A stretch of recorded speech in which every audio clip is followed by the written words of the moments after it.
Good evening. Welcome to Man Cave Meditations. So, I was thinking of this analogy just now, which prompted me to post this. That the American government, the American system of government, it's not a thing. It's not just one thing. It's just like the United States of America, you have a central government and also government of 50 states. The federal government is, I believe, under, it's a similar thing. It's parts which make a whole. Call those parts defense. And even defense is split into, Air Force, Marines, Army, Navy, Coast Guard, if you will. Yeah. But the government itself is split up into, call defense one part. Call, civil servants another part. Call the intelligence another part. Call health another part, right? And the analogy I gave you, thinking about this, which prompted me to create this right now, was the early 80s cartoon show Voltron. Remember Voltron? If you're old enough? Voltron? With the arms and the legs and the body. I don't remember the head. If there was five, there were either 5 pieces or 6 pieces. The arms were their own pieces, the legs were their own pieces, the body was a piece, maybe the head was a piece. So there might have been 6. I forget. A long time ago. Lots happened since then. But with Voltron, all the enemies, once Voltron came together, once the legs and I think it was like lion and there was like different things.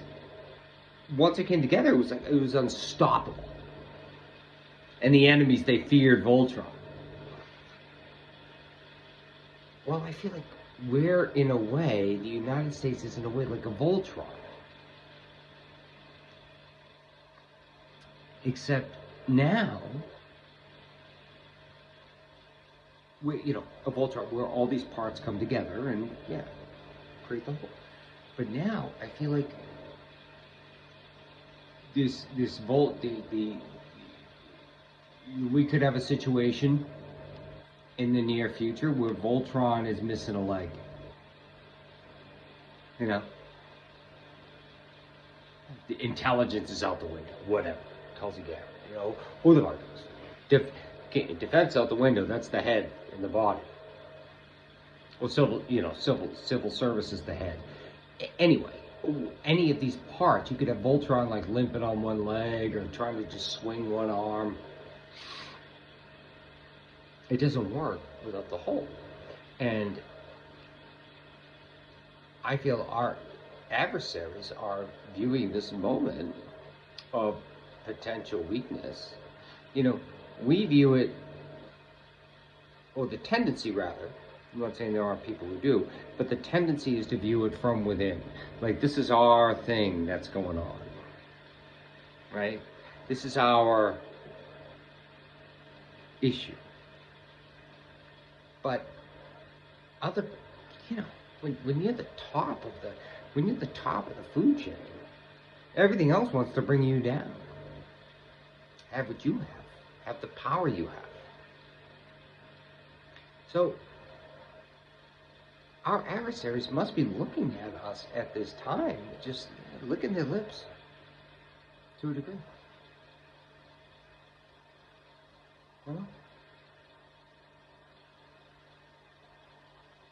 They probably already passed the question of what the F is going on with them.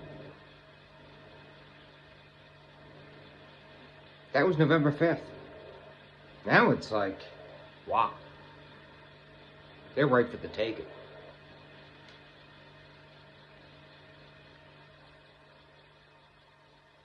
And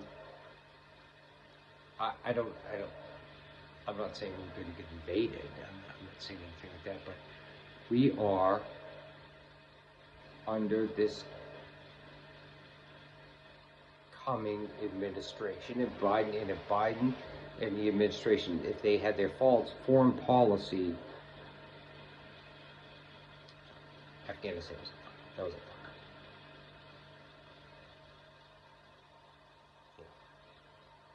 A stand.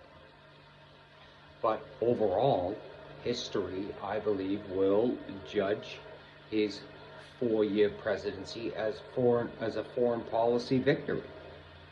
And that could easily, I could see that easily being reversed quickly. And this is where the heavy hitters, anyone of influence that still has his ear, comes into play.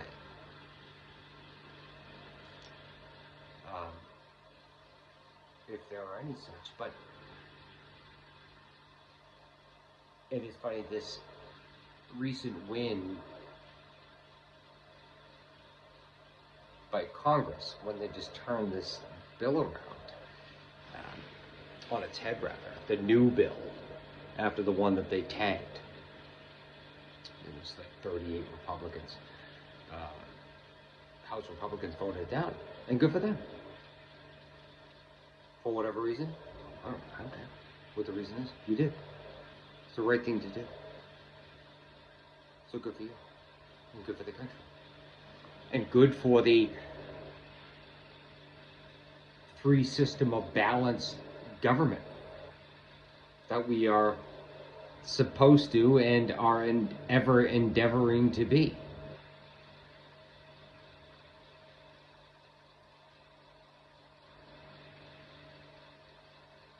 Because if that power play had gone through, I know we don't want to, we're in a state we don't want to even think about something like that, but if that had gone through, if everybody had voted for it that needed to,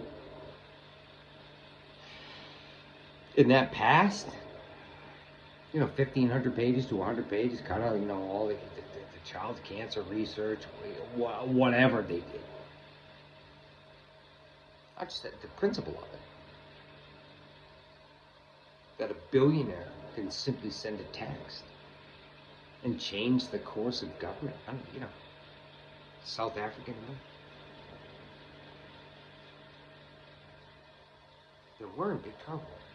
But something is held. The Congress held. The Republican-led Congress held. And I say bravo to them. Bravo to them. And despite his, apparent, faults, which we all have, bravo to Chip Roy for speaking up the way he did. Bravo. So, all right, spoken enough. Thank you. God bless.